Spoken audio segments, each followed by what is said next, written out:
Comment, comment peut-on arriver à identifier les gens, à identifier quelqu'un, à identifier un conjoint, une conjointe?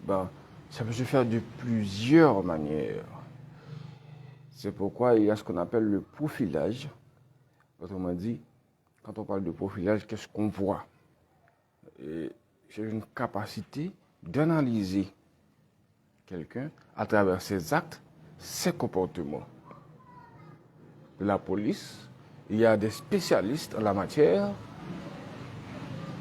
Quand on arrête quelqu'un, on fait un profilage qui est une analyse psychologique du profil de la personne. Et en faisant ce profilage-là, on va voir quel type de personnalité a cette personne, qui est qui, pourquoi il est devenu comme il est, et est-ce qu'on est censé le mettre derrière les barreaux ou est-ce qu'on est censé le mettre dans un centre psychiatrique. Car on ne peut pas incarcérer quelqu'un pour un acte qu'il n'a pas avoué commettre de son plein gré. Car cette personne-là doit être jugée coupable pour être condamnée. Car nous tous, nous avons des droits, nous avons des droits, nous avons des devoirs. Et l'un des premiers droits que nous avons, c'est de nous respecter nous-mêmes. On doit se respecter soi-même. Quand vous vous respectez, vous vous empêchez de commettre des bévues. Et quand vous vous respectez, vous ne vous laissez pas influencer par n'importe qui. Parce que vous savez qui vous êtes. Vous savez qui vous devez vous laisser influencer. Donc, comment identifier les gens? Dans la majorité des cas, dans les relations sociales, plus précisément dans les relations intimes, vous êtes avec quelqu'un sans même le connaître. Car l'homme est attiré par le physique, la beauté, ce qu'il voit. La femme est attirée par ce qu'il entend. Deuxièmement, la femme est attirée par le profil de l'homme, surtout de nos jours en rapport avec la nouvelle technologie, où on peut vérifier qui est qui à travers ce que l'autre a coutume de publier sur ses comptes, sur les réseaux. On peut voir qui est qui en essayant d'effectuer une sorte d'analyse.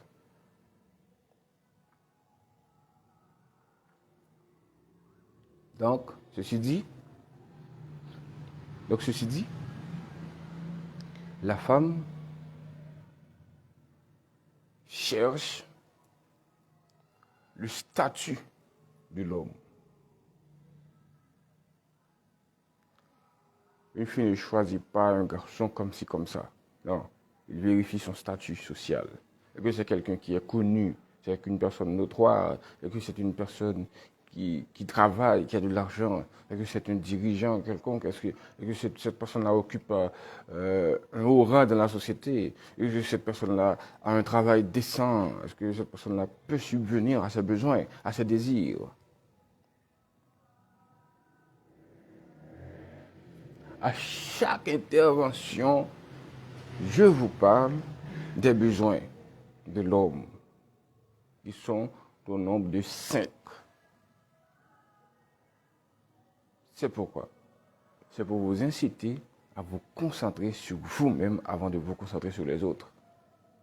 Parce que si vous ne savez pas comment vous entretenir avec vous-même, vous ne saurez pas comment vous entretenir avec les autres. Autrement dit, avec votre conjoint ou encore votre conjointe. Ces 5 besoins-là, ce sont quoi?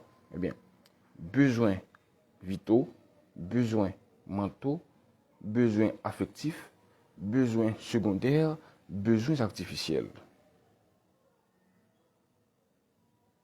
Parmi nos besoins vitaux, qu'est-ce qu'on voit? Dans le mot vitaux, on voit vital, on voit la vie. Ce sont des besoins qui sont liés avec la vie.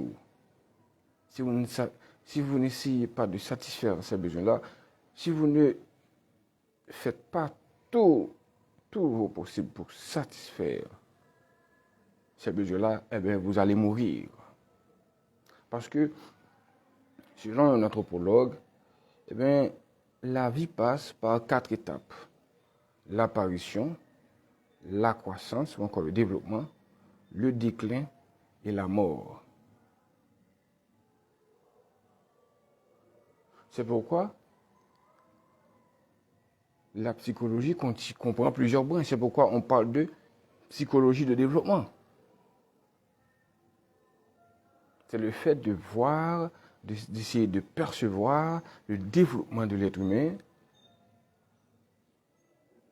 son parcours existentiel, justement pour prédéterminer ce qui peut arriver dans sa vie, au sein de son existence. Nous sommes toujours dans le profilage. Quelqu'un qui a eu un parcours de vie, vous étudiez son parcours, eh bien, vous allez retrouver ce parcours de vie au sein de la vie d'une autre personne. C'est simple. Autrement dit, nous passons toutes et tous par les mêmes étapes. On apparaît au monde, on grandit, on finit par décliner, puis on meurt. On disparaît, quoi, on meurt.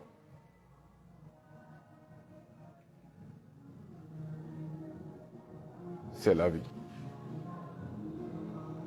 Donc, chercher à connaître ces choses-là, c'est le fait de mieux vous situer dans votre existence. Et connaître tout ça permet de mieux nouer des relations. Nouer des relations avec vos semblables.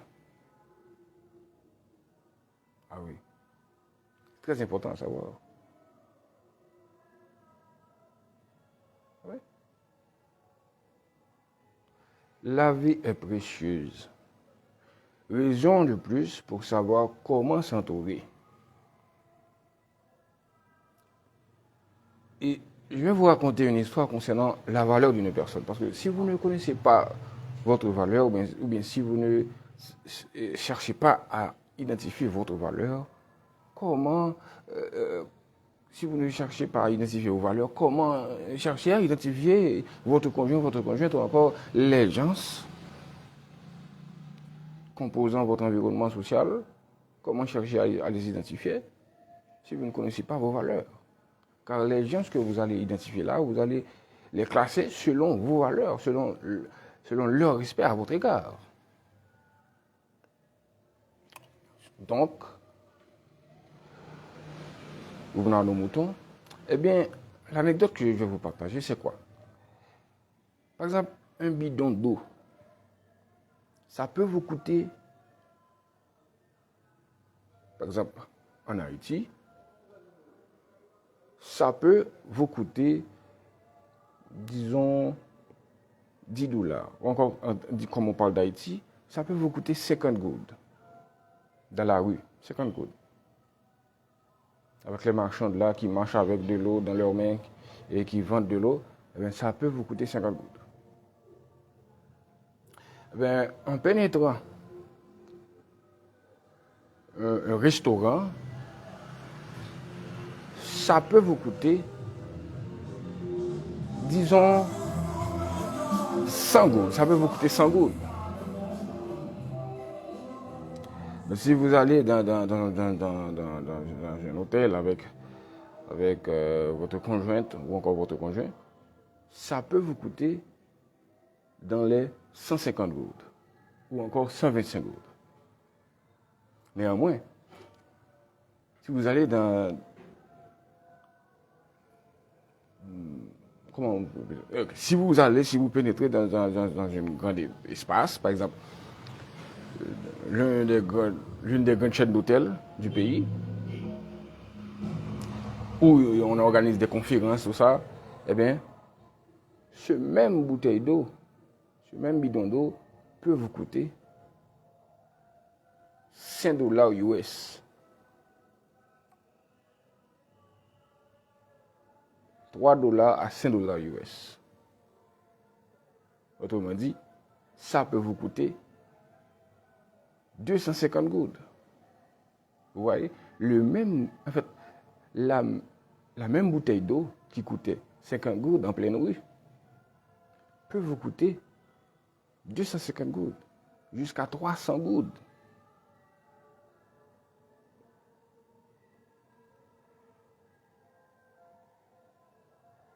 Dans un espace réservé à une catégorie de gens dans la société. Donc, autrement dit, la valeur de l'eau, ce n'est pas son récipient, mais c'est l'espace où ce récipient d'eau se retrouve. En pleine rue, ça coûte 150 gouttes. Néanmoins, dans une grande chaîne d'hôtels, dans une des grandes chaînes d'hôtels, dans une grande hôtel de la capitale, en Haïti même, ça peut vous coûter 250 gouttes jusqu'à 300 gouttes. Autrement dit, il faut savoir s'entourer. Il faut savoir s'entourer et pas de n'importe qui.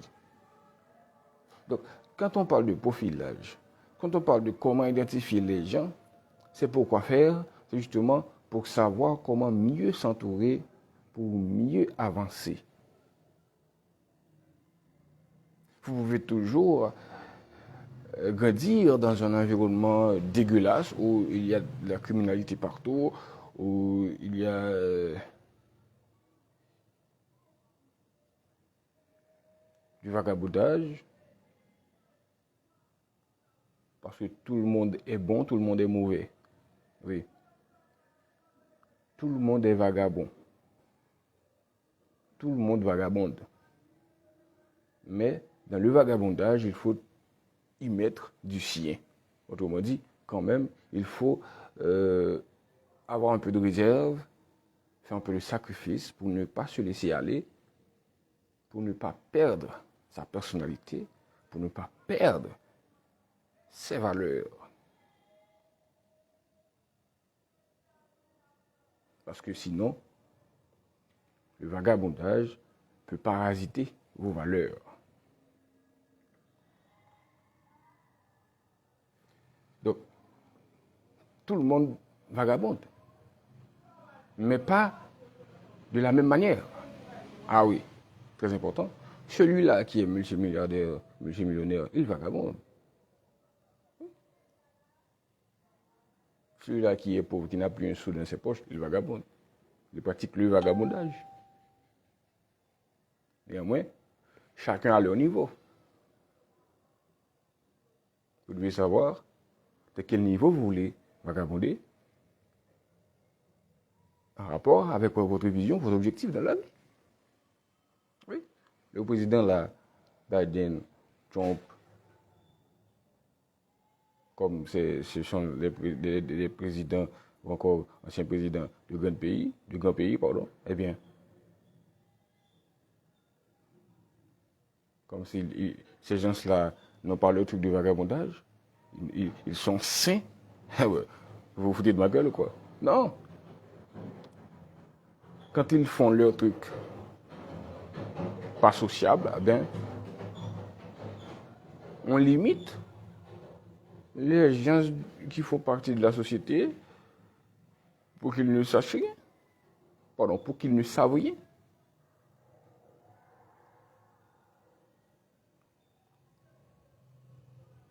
Parce que dans la vie, il y a des hauts et des bas. Il y a des choses qu'on doit faire pour soi, il y a des choses qu'on doit faire pour les autres. Ce que vous pouvez oser faire pour vous-même peut être du vagabondage pour quelqu'un d'autre. Mais ce que l'autre peut choisir faire pour lui, c'est son truc. Ça ne vous regarde pas. Donc chacun son truc. C'est pourquoi, tout à l'heure, je vous parlais de besoins et désirs. Nous avons nos désirs. Et votre désir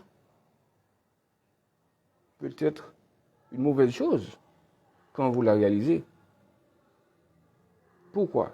Parce que si vous réalisez votre désir, c'est votre désir, vous voulez faire ceci, vous aviez toujours envie de faire ceci, vous arrivez à un moment donné où vous avez la possibilité, vous avez les moyens pour satisfaire ce désir-là, et bien vous allez satisfaire ce désir-là, vous allez le satisfaire. Mais en le satisfaisant, ça peut arriver que quelqu'un ne soit pas d'accord avec vous, que quelqu'un, ça, pour lui, c'est du vagabondage. Et pourtant, pour vous, c'est un désir profond que vous vouliez toujours réaliser. Par exemple, un homme peut vouloir coucher avec deux femmes en même temps. C'est un désir. Mais pour quelqu'un d'autre, en ce qui a trait avec la morale, eh bien, on va dire que c'est pas bien. Oui, c'est normal. Chacun ses désirs. Tout de même, il y a des gens qui vont se dire, bon, mon désir, c'est de rester avec une seule personne tout au long de mon existence. Pour lui, c'est son désir. Ça lui procure une stabilité, une fierté.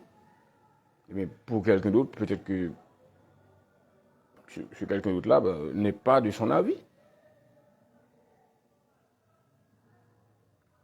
Chacun leurs besoins, chacun leurs désirs. Quand je dis chacun leurs besoins, je parle de besoins artificiels. Parce qu'il y a plusieurs types de besoins, comme je viens de vous les mentionner. Les besoins vitaux, c'est quoi? C'est manger, boire, respirer, dormir. Ok? Si vous ne pas fait bagage ça, à un moment donné, vous risquez de mourir à petit feu. C'est clair. Il y a des besoins mentaux. Votre environnement, vivre dans un environnement calme fait partie de votre besoin mental. Raison pour laquelle, quand vous passez longtemps à travailler, vous vous dites, il vous faut des vacances. C'est pour vous récréer, c'est pour vous divertir, c'est pour vous écarter, vous éloigner de tout bruit, de la vie courante. C'est un besoin mental, le fait d'être dans un environnement sain, dans un environnement calme. Besoin affectif, on a besoin de quelqu'un pour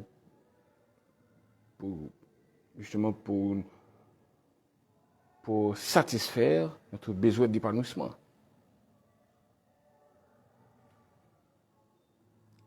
On veut toutes et tous se sentir épanouis. On est bien quand quelqu'un nous caresse la tête. On est bien quand on est garçon, on est bien quand une jolie fille nous caresse la barbe. Si vous n'avez pas de barbe, c'est ton problème, pas le mien. Vous avez sûrement quelqu'un d'autre. Alors vous avez sûrement quelque chose d'autre qu'une fille peut s'amuser avec. Voilà. Donc c'est pour vous dire que nous avons des besoins. Et si ces besoins-là ne sont pas satisfaits, nous allons se sentir frustrés.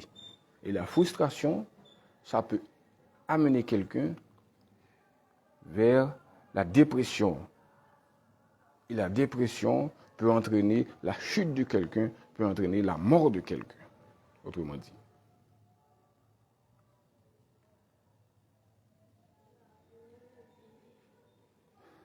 Quand on parle de besoins secondaires, on voit besoin de s'habiller décemment ou ne pas s'habiller décemment. C'est un désir, peut-être. Alors, s'habiller comme on veut, voilà. Ce sont des besoins secondaires. Car vous êtes né, depuis votre naissance, vous arrivez au monde, puis quoi? On vous habille. Car vous ne pouvez pas rester toute nue.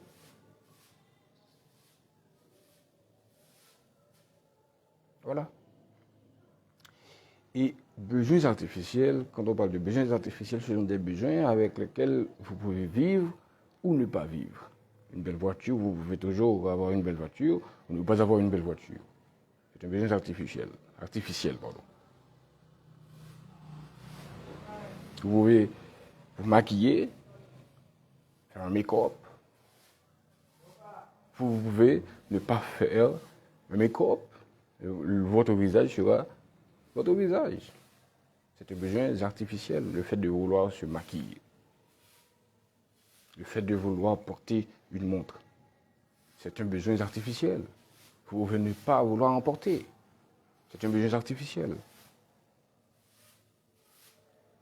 Donc, maintenant, en faisant le profilage de quelqu'un, on va caractériser ses besoins sur le plan physique. Autrement dit, quelqu'un est en face de vous, vous allez pouvoir l'analyser. Qu'est-ce qu'il porte ou encore qu'est-ce qu'elle porte, cette personne-là. En identifiant ce qu'il porte ou encore ce qu'elle porte, vous allez voir quel est le type de personnalité de cette personne-là. Si c'est quelqu'un qui est simple, qui ne porte pas d'anneau, qui ne porte pas de bague, qui ne porte pas de montre, qui s'habille d'une façon très simple, eh bien, vous allez identifier cette personne-là dans une catégorie de gens. Si c'est quelqu'un qui porte tout sur lui, des lunettes, des anneaux, des anneaux, des bagues. Je dis des anneaux et je faisais ça. M'excusez. Des anneaux, des bagues, des montres, des chaînes, tout ça. Des piercings, des tatouages. Vous allez identifier cette personne-là dans une catégorie de personnes. C'est ainsi qu'on fabrique le profilage d'une personne. C'est à travers ses actes et ses comportements. Quand la personne ouvre sa bouche, vous allez essayer de percevoir ce que l'autre veut dire, l'intention du message de l'autre. C'est ce que vous allez essayer de percevoir. Et vous allez essayer de voir ce que l'autre dit quand il parle, les mots qu'il utilise. Est-ce que ce sont des mots vulgaires? Est-ce que ce sont des mots sains? Est-ce que ce sont des mots provocateurs? Est-ce que ce sont des mots doux? Quels sont les verbes que cette personne-là utilise? En faisant tout ça, vous allez identifier la personne en face de vous. Alors, l'une des choses à savoir, par-dessus tout, quand vous ne connaissez pas quelqu'un, vous ne devez pas vous positionner en face de lui pour qu'elle vous regarde droit dans les yeux en vous fixant. Parce que cette partie-là, on appelle lobe frontal, c'est cette partie-là qui joue le rôle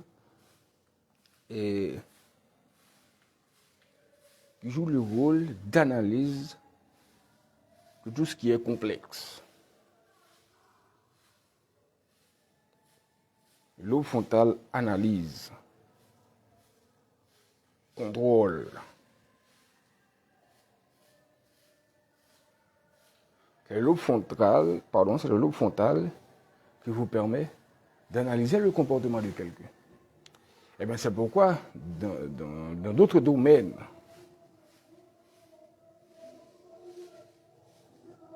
eh bien, je ne vais pas citer quel type de domaine, mais dans d'autres domaines, eh bien, ce quelqu'un-là peut vous manipuler en vous regardant droit dans les yeux, en manipulant ce qu'on appelle votre troisième œil. Car cette partie-là, le lobe frontal,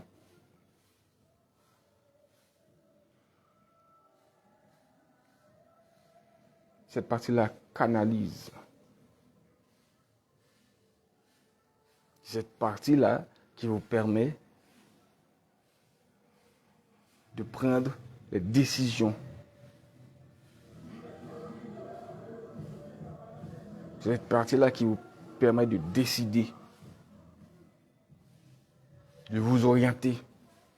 Et si l'autre, ayant une connaissance surdimensionnée, eh bien, cette personne-là peut vous désorienter en vous fixant droit dans les yeux, en analysant votre lobe frontal, en se fixant sur votre troisième œil. Donc, il faut être très astucieuse, très malin, très maligne.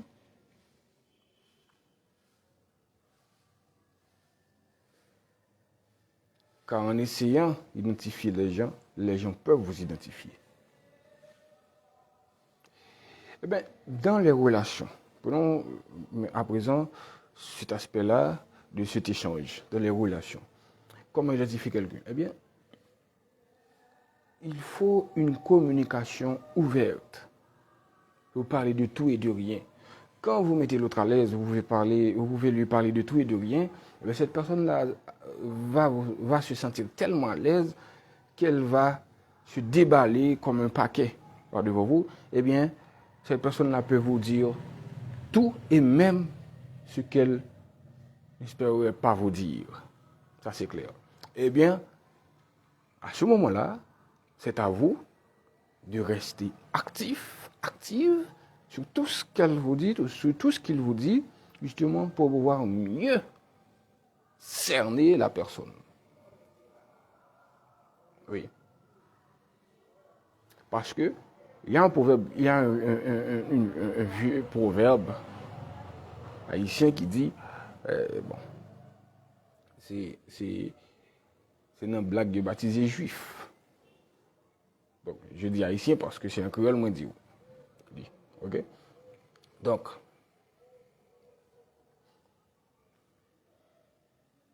pas droit de blague à l'autre là. Il y a des blagues à l'abdo, c'est pas blague, ce sont des vérités. Mais comme c'est blague là-bas, vous comprenez? Donc, cerveau le fait comprendre que c'est plaisir la point, c'est une jolie, c'est blaguer, c'est que du blague. C'est que de la blague, pardon. Donc, ils ont toute bagaille. En degré. Mais, il y a des choses qui sont peut-être ouvertes de tout ce qu'il vous raconte, ou encore de tout ce qu'elle vous a raconté.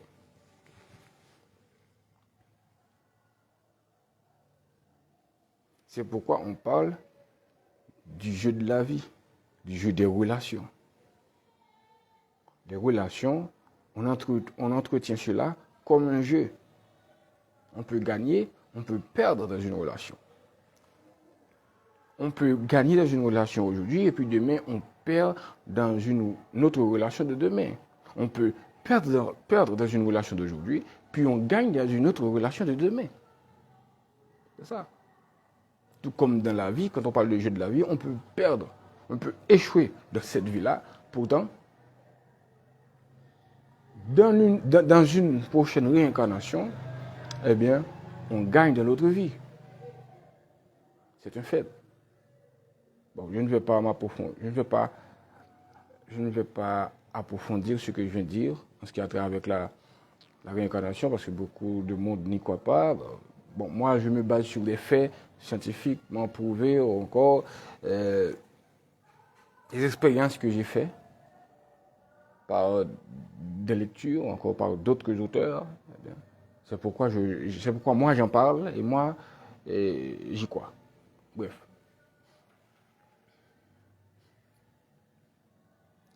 Donc,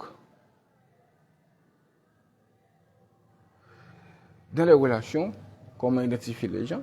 Eh bien, je viens de vous dire, c'est à travers une communication ouverte. Eh bien, deuxièmement, c'est dans le fait d'être empathique vis-à-vis de l'autre. Montrer à l'autre que vous comprenez ce qu'il vit, pardon. Alors, il y a une différence entre être empathique et être sympathique. Quand on est sympathique, on montre l'autre qui vit une situation difficile, on montre l'autre qu'on est soi-même dans une situation difficile. Ça, c'est le fait d'être sympathique, justement, pour sympathiser avec l'autre. Mais quand on est empathique, on montre l'autre qui est dans une situation difficile, qu'on lui comprend, pardon. Mais on ne se positionne pas de sa position. Non. Je te comprends, mais je ne suis pas dans ta position. Là, je suis empathique. Très important à savoir, très important à maîtriser. C'est très important à faire, c'est très important de faire cette décantation-là. Le fait d'être empathique et le fait d'être sympathique. Voilà. Je veux toujours être empathique à l'égard de quelqu'un, mais sans être sympathique à l'égard de quelqu'un. Ça, c'est clair. Parce que si vous essayez d'être sympathique à l'égard de tout le monde, vous allez perdre la boussole et vous allez finir par succomber à vos propres soucis. Parce que vous devez vous préoccuper d'abord de vos oignons et pas d'abord des oignons des autres. C'est pourquoi il y a des relations de sang. Votre famille doit être priorisée. C'est votre famille qui doit passer avant tout. Votre famille de sang. Ça, c'est clair.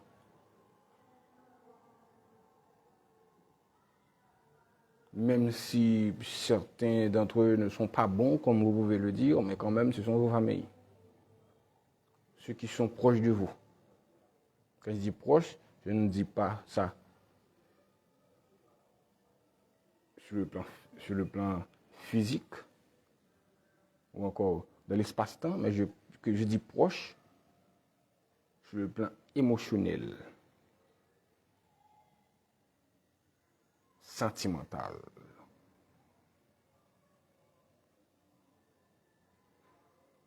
Ce ne sont pas des gens avec qui vous pouvez dire loin des yeux, loin du cœur. Non.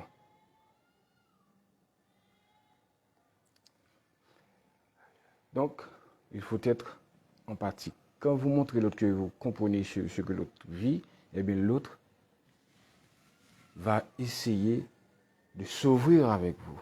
Il va se dire, waouh, c'est un bon ami, c'est une bonne personne, il m'aime vraiment, elle m'aime vraiment. Et c'est dans cette position-là que vous allez vous positionner en tant que leader de la relation, justement, en identifiant l'autre, justement, pour savoir comment vous positionner dans la relation. Okay? Troisième façon d'identifier les gens, eh bien, c'est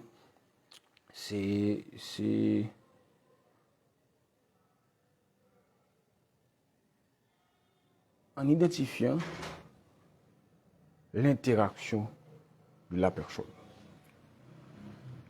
Oui, l'interaction de la personne. La façon dont la personne interagit avec ses semblables, ses amis. L'interaction.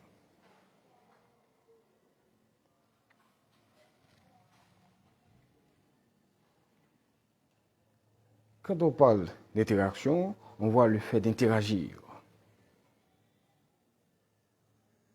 La façon dont la personne entretient d'autres relations, la façon dont la personne entretient d'autres relations avec les gens de son entourage, avec ses amis proches, ses amis loin. Par exemple, si vous avez une copine, vous allez essayer de remarquer, alors vous allez essayer de comprendre comment l'autre interagit avec ses amis, soit fille ou garçon. Vous lui dites, bon, je ne veux pas que vous sortez, vous prenez l'habitude de sortir tout le temps avec cet ami-là. Hein? Vous avez placé votre mot. Maintenant, vous devez prendre un peu de recul et voir est-ce que l'autre va prêter attention à ce que vous lui avez dit.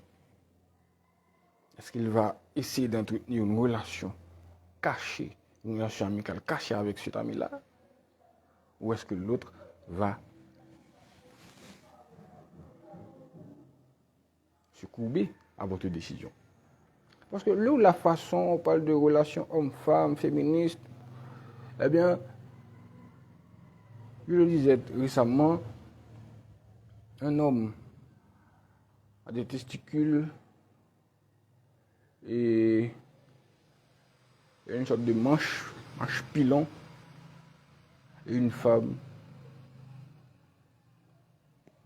a une sorte de récipient qui reçoit. Donc, c'est la différence. Donc, dire qu'il n'y a pas de distinction entre hommes et femmes, cela révèle de l'utopie, comme je le disais dernièrement. Bref. Donc, la femme doit obéir à l'homme. Parce que, regardez bien dans l'ère où nous vivons. Dans l'ère où nous vivons actuellement. On dit que, selon le profilage psychologique, selon le profil psychologique des gens, on dit que une personne peut être du sexe masculin, puis du genre féminin. Donc regardez bien dans l'ère où nous vivons. Donc la décantation va se faire entre hommes et femmes dans la façon dont la femme va se soumettre à l'homme. Je ne parle pas de soumission dans un terme qui est lié avec l'esclavagisme. Non, c'est naturel.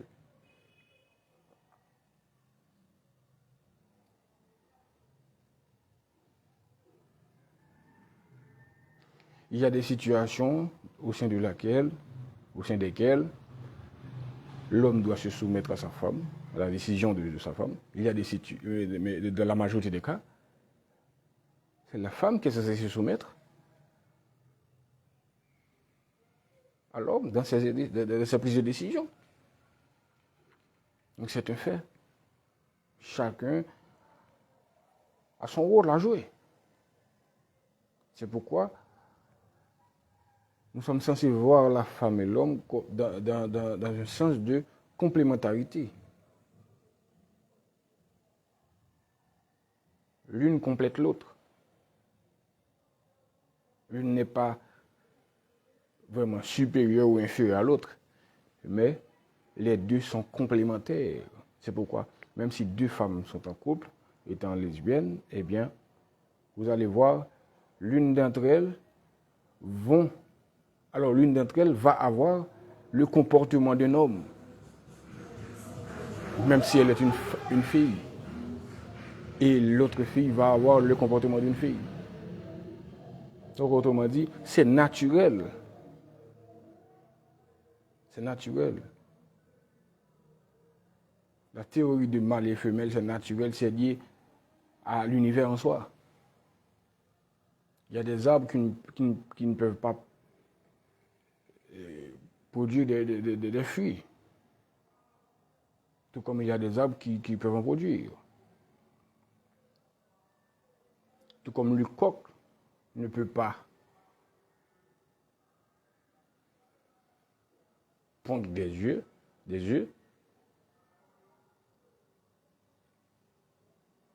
idem pour la poule qui peut pondre des œufs. Donc, les deux font la paire. Et il est clair, un homme ne peut pas enfanter, même s'il y a l'homosexualité qui est en vogue autour de cette génération-là, et ceci va perdurer, parce que, regardez bien, dans certains pays en Europe, eh bien, où l'on prône l'égalité homme-femme, eh bien, les petits garçons, on les force à jouer, on les incite à jouer avec des poupées dans leur classe. On les incite à ne plus faire différence entre les jouets de garçons et les jouets de filles. Donc, raison pour laquelle, dès les bas âges, eh bien, on incite on incite le petit garçon à oser s'exemple comme une fille, pour lui dire qu'il n'y a pas de décantation homme-femme. Autrement dit, il y a Jean Piaget qui a affirmé qu'il y a plusieurs stades de développement. stade sensorimoteur, stade préopératoire, stade d'opération concrète, stade d'opération formelle. Imaginez-vous bien, de 0 à 2 ans, là on est dans la stade sensorimoteur. Alors je vais vous parler des deux premiers stades. Stade sensorimoteur et stade préopératoire. Quand on parle de stade préopératoire, on voit un enfant âgé de 2 ans à 7 ans. Imaginez-vous bien, de 0 à 7 ans, autrement dit, lorsqu'on peut appeler stade sensorimoteur et stade préopératoire, l'enfant est dans un âge où il apprend. Il apprend comment? Il apprend par imitation, par observation. De 0 à 7 ans, en Europe, là, de certaines grandes écoles en Europe, eh bien, surtout en Norvège,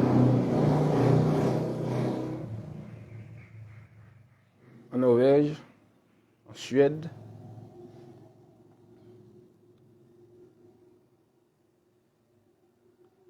pourquoi pas en Suisse,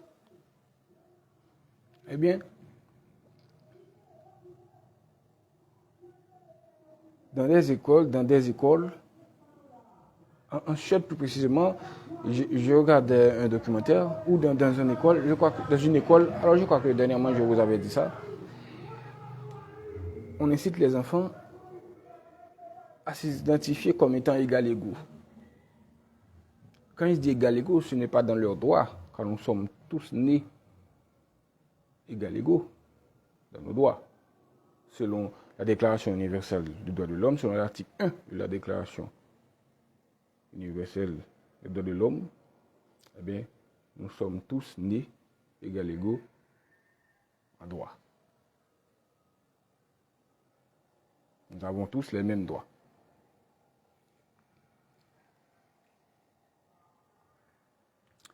Mais quand je dis égal égaux, quand je dis que dans ces pays-là, on prône l'égalité homme-femme, dans les écoles-là, avec les enfants, je dis égal égaux dans le genre. On prétend que celui-là peut être femme, même s'il est un homme physiquement, même s'il a un sexe d'homme, il peut être femme. Même si celle-là a le sexe d'une fille, elle peut être un homme. Ce n'est pas le sexe qui définit son genre, c'est son genre qui définit son sexe. Bref. Donc, on peut constater que dans les années à venir, il y aura autant d'homosexuels, autant de lesbiennes que dans ce temps-là que nous vivons. Est-ce que vous comprenez ce que je vous dis?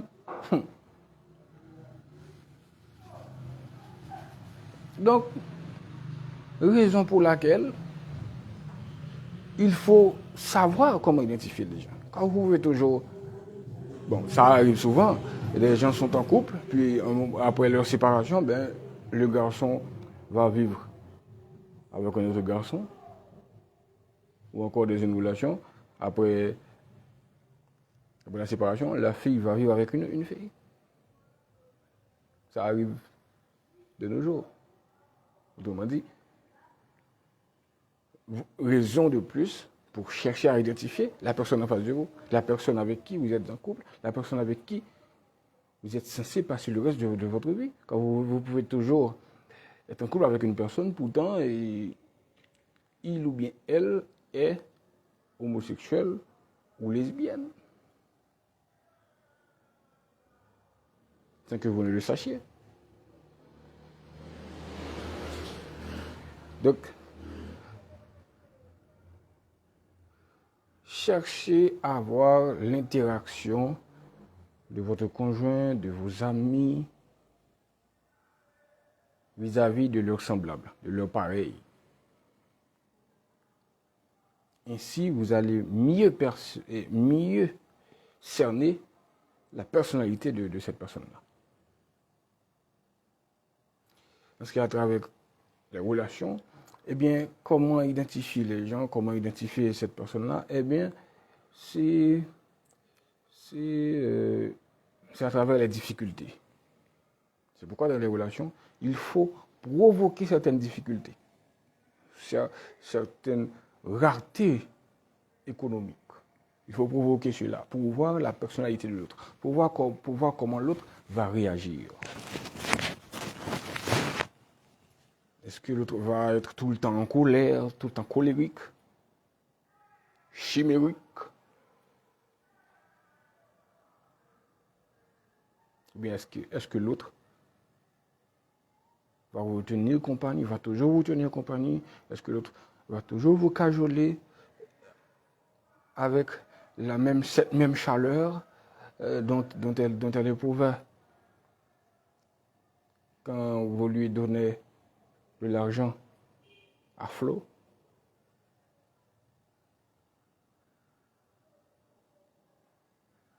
Parce que de nos jours, les femmes accordent beaucoup plus d'importance à ce que vous leur donnez sur le plan économique que ce que vous leur donnez sur le plan émotionnel, sur le plan sentimental. Dans les mariages auparavant, dans les années 1900, qu'est-ce qu'on voyait? C'était une bonne musique. C'était sous une bonne musique qu'on dansait. On s'embrassait. C'était la joie. Après, on mangeait ensemble. Car le fait de manger ensemble, c'est le fait de renforcer la confiance en l'autre. Par exemple, si quelqu'un vient chez vous, vous lui offrez quelque chose, il vous répond, ben, je ne mange pas chez les gens. Qu'est-ce que vous allez comprendre? Vous allez comprendre deux choses. Première chose, cette personne-là n'a pas coutume de manger chez les gens. Ça, c'est clair. Deuxième chose, cette personne-là ne vous fait pas confiance. C'est ça. Donc, manger ensemble stimule la confiance de l'un envers l'autre. Ça, c'est clair. C'est pourquoi il y a dans des endroits où je vais, on m'offre à manger. Je ne dis pas non. Je dis oui. Mais je ne mange pas la nourriture en leur présence. Alors, il faut que moi, je fais mes trucs. Il faut que moi, je fasse mes trucs sur la nourriture, justement, avant de manger ceci. Si vraiment, je ne fais pas confiance avec la personne. Ça, c'est clair. Chacun son truc. Donc,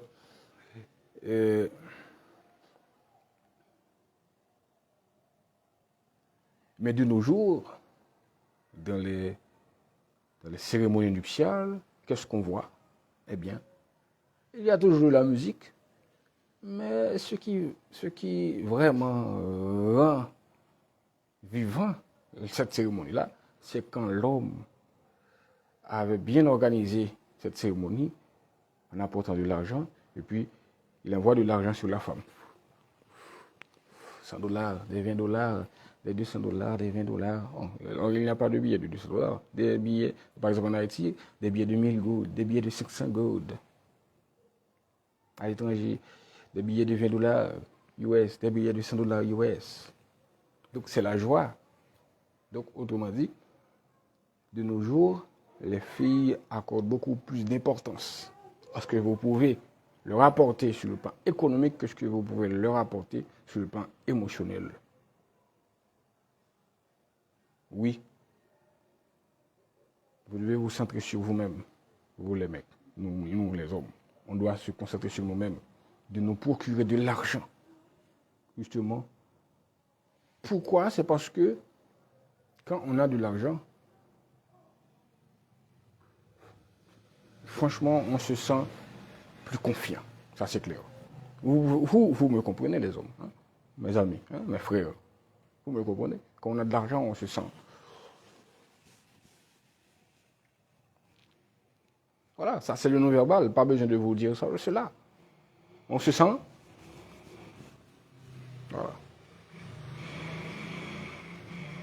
C'est pourquoi on dit que l'argent définit qui est réellement la personne en face de vous. On dit que l'argent change les gens, mais non, ce n'est pas l'argent qui change les gens. L'argent révèle la vraie personnalité des gens. Cette personnalité-là que vous n'avez jamais vu en lui, ben c'était cette personnalité-là était coincée par la rareté économique. Mais quand cette personne a de l'argent qui coule à flot, ben, on voit la vraie visage, on voit le vrai visage, la vraie personnalité de cette personne. Donc c'est clair. C'est pourquoi il faut chercher à avoir de l'argent, justement, pour pouvoir faire ressortir sa vraie personnalité. Car quand on est comme ça, ben, on se sent fier de nous-mêmes. On se sent fier de soi. Nous nous sentons fiers de nous-mêmes, on se sent fier de soi. De ses actes, de ses comportements, et on n'en a rien à foutre de ce que les autres peuvent penser. Ça, c'est la meilleure attitude à avoir. Vous pouvez avoir cette attitude-là sans le sou. Et en ayant le sou, demain, personne ne va vous pointer du doigt pour dire que vous avez changé. Non, car on vous avait toujours connu ainsi. Voilà. Raison pour laquelle vous devez toujours chercher à être vrai. Tous les jours dans tout ce que vous entreprenez et avec tous les gens. Que vous n'avez pas d'argent, bon, ayez une attitude fière de vous-même. Car vous avez un parcours. Vous êtes celui que vous êtes, c'est à travers votre parcours. Donc vous avez un parcours. Soyez fiers de votre parcours. Peut-être que vous n'avez pas encore l'argent aujourd'hui, mais il y a ce qu'on appelle une attitude cumulée. En ayant cette attitude, cette même attitude au jour le jour, eh bien, il va y avoir un cumul d'attitudes, eh bien, vous allez vous sentir fier naturellement.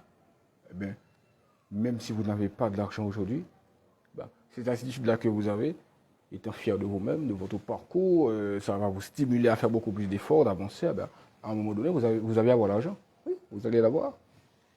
Oui. Car vous avez toujours eu cette attitude-là de quelqu'un qui a l'argent. Vous allez l'avoir. Oui. Donc, il est très important de chercher à identifier la personne en face de soi, justement, pour mieux se positionner en rapport avec cette personne. Le fait d'être empathique.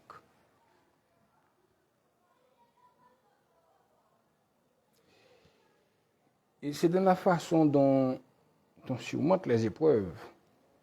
C'est la façon dont on surmonte les épreuves, pardon.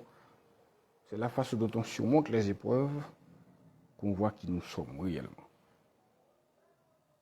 Et c'est dans la façon que l'autre choisisse de surmonter les épreuves avec nous-mêmes qu'on réalise l'ampleur ou encore la valeur de cette personne-là en face de nous.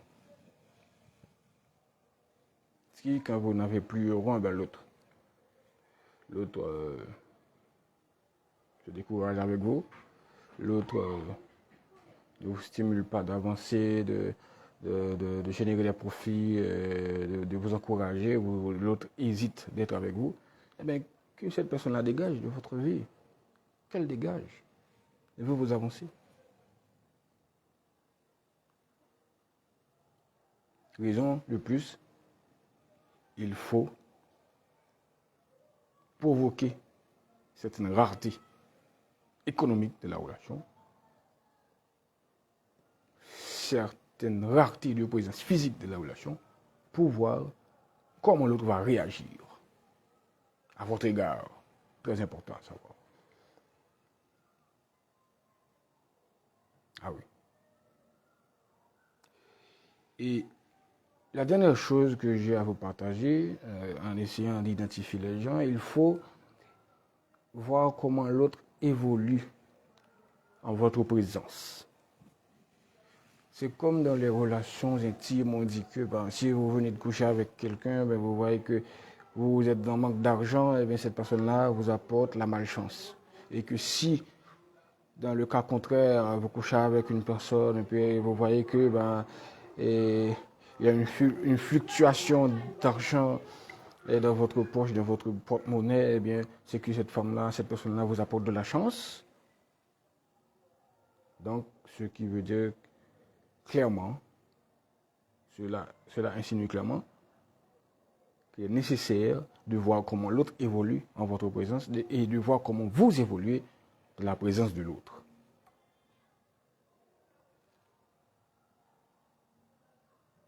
Parce que ce n'est pas d'un seul coup, tout d'un coup, en étant avec la personne, que vous voyez que vous n'avez plus honte, que vous allez dire que l'autre vous apporte de la malchance. Non.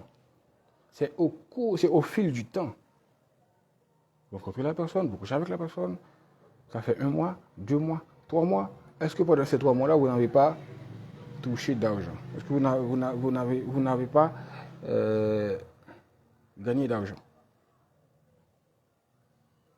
Même si vous avez gagné, même si vous aviez gagné un seul dollar, ça peut vouloir dire que l'autre vous a apporté quelque chose. Car dans une relation, on est en connexion. Être en relation avec l'autre, c'est entrer en connexion avec l'autre. Et entrer en connexion avec l'autre veut dire qu'on peut gagner, qu'on peut perdre cette connexion avec l'autre.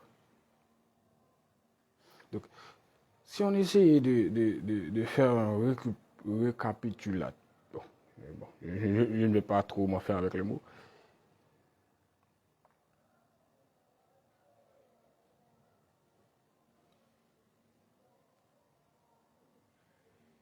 Donc, vous voyez de quoi je veux parler. Bref. Si on essaie de faire un résumé,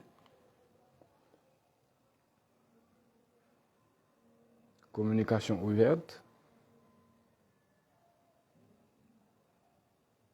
le fait d'être empathique,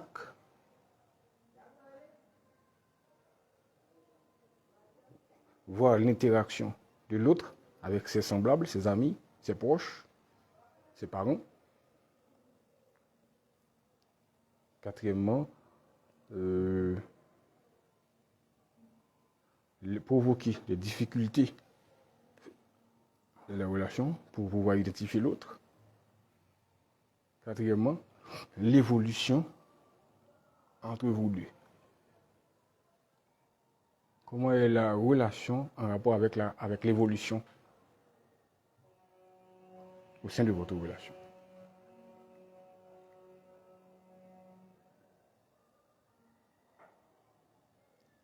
Récapitulatif, c'est ça? Bon. Je ne vais pas m'en faire avec ce mot. Eh ben, peut-être c'est à vous d'aller chercher pour moi ce que veut dire ce mot, si ce mot existe. Mon nom est Emmanuel F. Saint-Ville, relationniste, consultant en communication et formé dans un tas d'autres domaines. Bref. On est des humains. On n'est pas né. Alors, on dit souvent qu'on n'est pas né parfait. Moi, je dis plutôt qu'on est né parfait, mais qu'on ne reste pas parfait. Parce que si Siddhartha Gautama Konsunoma Bouddha, ou encore l'éveillé, eh bien, il a pu atteindre cette perfection-là. Et ceci après de longues périodes de méditation. Ceux-là qui sont les bouddhistes, qui pratiquent le bouddhisme, si ces personnes-là atteignent, alors cette personne-là arrive à atteindre l'éveil, un éveil quelque part. Parce qu'ils s'isolent dans des endroits clos, où ils méditent beaucoup, ils pratiquent quelques arts martiaux comme le kung-fu, où ils entrent en connexion quelque part avec le divin, si je ne m'abuse trop. Donc ces gens-là arrivent à atteindre un niveau d'éveil. Contrairement à vous, qui ne fait que manger, vous qui ne faites que manger, boire, et vous divertir, aller dans des clubs, prendre vos malins plaisirs à vous divertir partout pareil, chaque jour, boire de la bière chaque jour, vous divertir, gaspiller de l'argent, tout ça. Oui, il faut se divertir, il faut mener une vie de vagabondage quelque part, mais quand même, il faut de la discipline dans tout ce que l'on entreprend. Chacun pratique le vagabondage. Personne n'est saint. Mais quand même, à un moment donné, quand même, il faut réfléchir pour dire quand pratiquer le vagabondage et quand arrêter de pratiquer le vagabondage et quand retourner à pratiquer le vagabondage. Parce que vraiment, Tout a un cycle. Oui. On était bébé, on est devenu enfant, on grandit, on devient jeune, on est adolescent, on devient jeune, on devient vieux, puis on meurt. Mais quand même, ce qui risque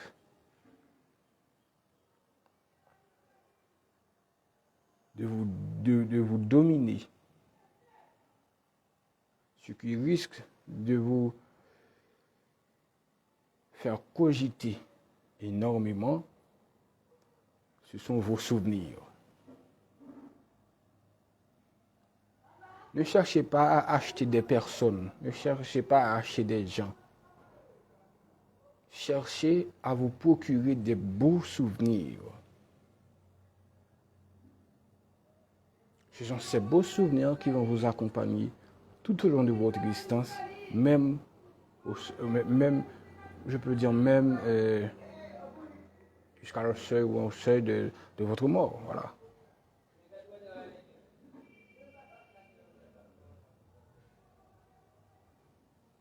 Moi-même, j'ai de beaux souvenirs d'enfance. Vous aussi, vous avez de beaux souvenirs d'enfance. Mais vous ne vous en souvenez pas, vous ne vous en rappelez pas. Parce que vous vivez seulement dans le lendemain, vous voyez seulement le lendemain. Vous ne voyez pas le présent. Des fois, pour savoir mieux identifier les gens, il faut savoir s'identifier soi-même à travers ses souvenirs.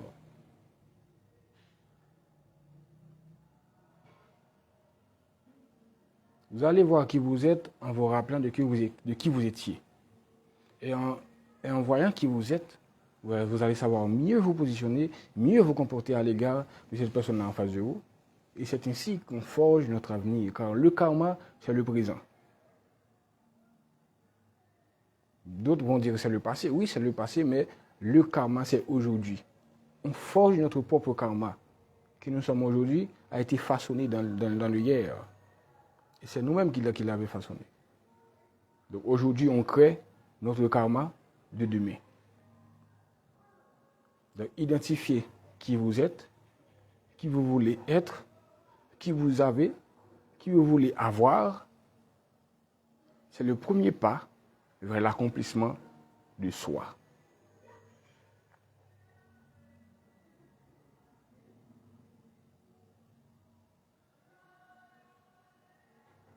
Rien de grand n'est accompli sans passion. Votre première passion, c'est de chercher à vous enrichir davantage, à vous connaître davantage.